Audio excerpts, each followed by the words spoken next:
Então, o que é o CSS? O CSS em inglês significa Cascading Style Sheets, que é basicamente folhas de estilo em cascata. Então, assim como o HTML, ele não é uma linguagem de programação. O CSS ele é uma linguagem de folha de estilos. E ele é usado na internet inteira.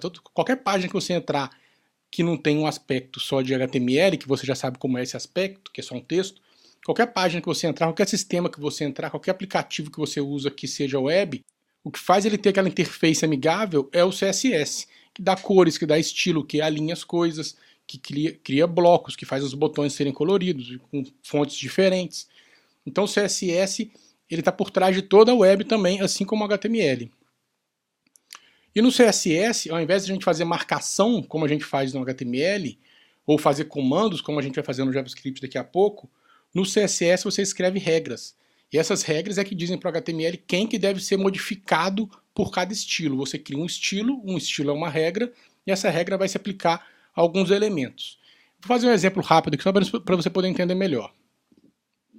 Então eu criei aqui uma pasta nova, etapa 3, introdução ao CSS. Coloquei aqui um arquivo HTML, tem uma imagem também junto. Então como é que essa página está agora no navegador? Vamos ver. Beleza, um HTML simples, não tem nada demais. Então eu vou criar um estilo aqui agora, bem simples também.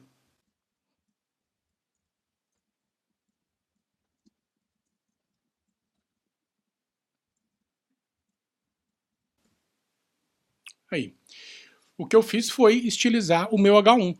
Eu peguei, coloquei uma cor de fonte, coloquei uma cor de fundo, coloquei um alinhamento no texto, criei um espaçamento ali interno naquele espaço ali daquela linha. Então, o CSS, essa que é a finalidade dele, é dar estilo para a página, né? Então, quando se fala em folha de estilo, você imagina várias regras que vão aplicar a vários estilos. Nesse caso aqui, eu fiz uma regra só que se aplica a um elemento só, que é o H1. Então, é um exemplo bem simples, né? Então, um bloco de declaração no CSS vai sempre ficar contido entre chaves, abre chave, vem as declarações, fecha chave, e cada declaração vai ser uma propriedade, 2 pontos e um valor com ponto e vírgula no final. Então, a gente tem ali o seletor, a declaração, e na declaração a gente tem a propriedade e o valor. Se a gente voltar aqui no meu exemplo, fica bem fácil de entender. Ó. O font size, eu falei que ele é 30. Padding, depois a gente vai ver o que cada coisa dessa significa. É 20. Então, aqui é onde eu estou definindo uma regra. Aqui são as propriedades que eu estou mudando e qual o valor que eu estou dando para elas. Então, propriedade e valor, propriedade e valor, propriedade e valor. E assim eu vou customizando a minha página até ficar daquele jeito. Vamos dividir a tela para a gente ver como é que ficou.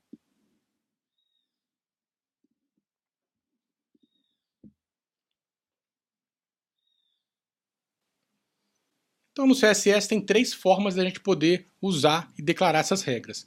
Uma delas é igual eu fiz aqui, que é declarar o estilo no head. Uma outra maneira é fazer uma declaração inline. Então, por exemplo, eu vou pegar aqui uma parte do meu texto, vou colocar um elemento spam. E se a gente olhar a página agora, não fez diferença nenhuma. Ó.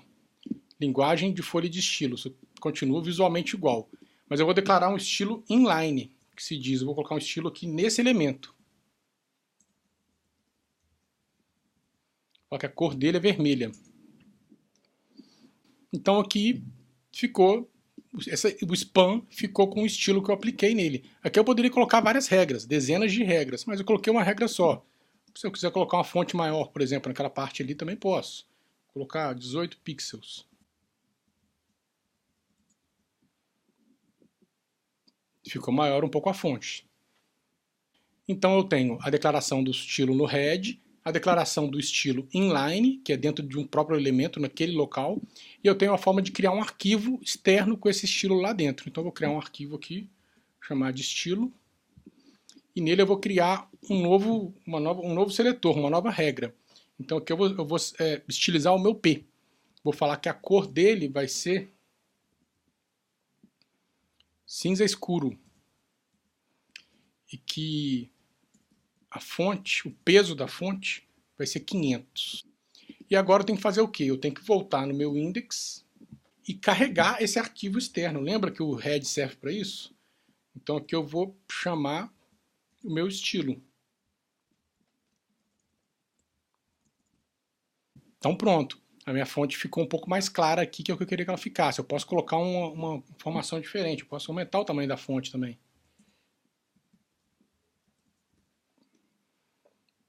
Posso aumentar a altura da linha.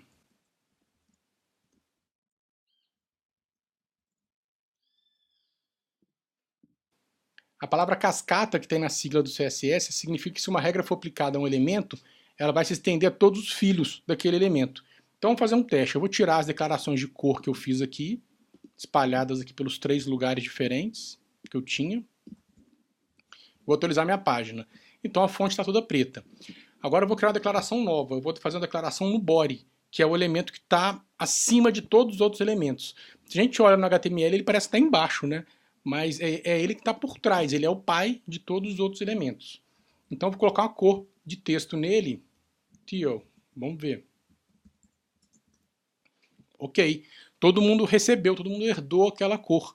Então uma propriedade que você faz de um estilo em um elemento acima, todos os elementos abaixo recebem aquele atributo em cascata. Não são todos os atributos, mas a grande maioria deles. Então, por exemplo, agora eu quero que o meu H1 tenha uma cor diferente.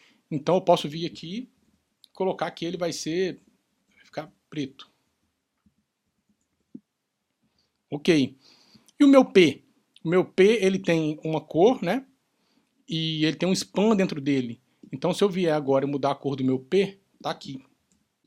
Vou botar uma outra cor aqui, um dark blue. Então ficou azul escuro o meu P. E o meu span, que está lá dentro? Eu ainda posso vir aqui e botar uma terceira cor. Vermelho. Então, agora ninguém mais está com a cor do pai. Mas aquela propriedade foi estendida para os filhos e em cada um dos filhos eu fui ajustando aqui até o ponto onde que nenhum mais tinha aquele atributo. Mas essa é a característica cascata do CSS.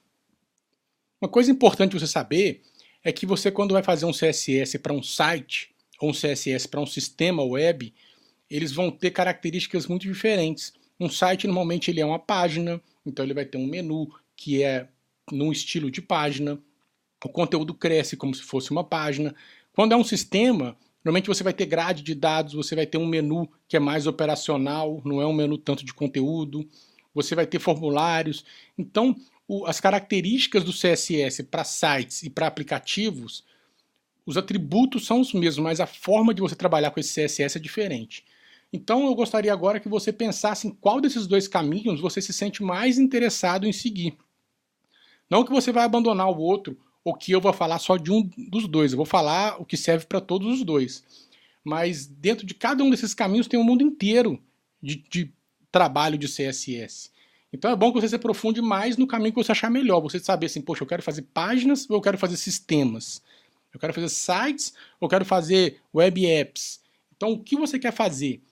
Como você pretende usar o seu CSS?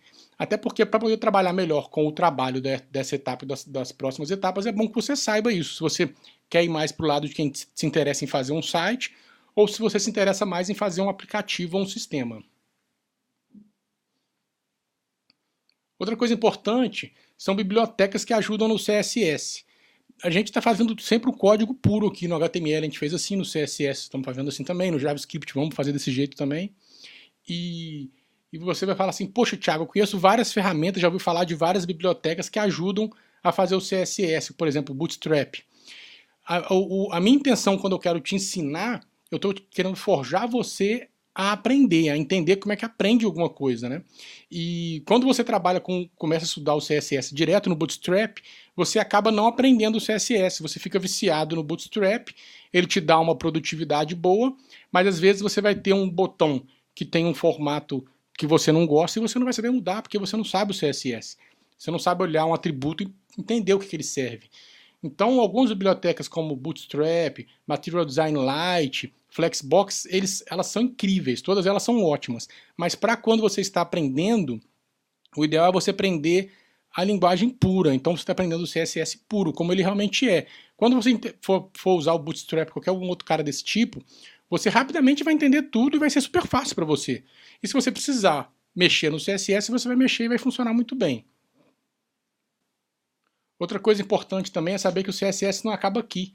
De um tempo para cá surgiram variações do CSS, melhorias do CSS, como o Sass, o Less, o Stylus, que são pré-processadores. Então você escreve um CSS em um outro formato e tem um programa que compila esse CSS, e isso dá um ganho de produtividade para você porque ele tem um tipo de escrita mais facilitado. Então são recursos mais avançados que você pode depois buscar se interessar. Por agora vão dificultar muito o seu aprendizado, então acho melhor você começar a continuar com CSS como você está. Mas é importante saber que tem essas outras ferramentas que você depois pode migrar para alguma delas também. O CSS sempre vai ser o CSS, é igual ao HTML, sempre vai ser o HTML. O que você usar vai gerar CSS. Se você usar uma biblioteca qualquer, um SAS, um LESS, um Stylus, ele vai gerar CSS para você. Você vai escrever de uma outra forma e ele vai escrever o CSS para você. Da mesma maneira, se você não souber o CSS e der um problema, você não vai conseguir resolver. Então, o importante aqui é a gente aprender como a coisa realmente é. Então, vamos avançar.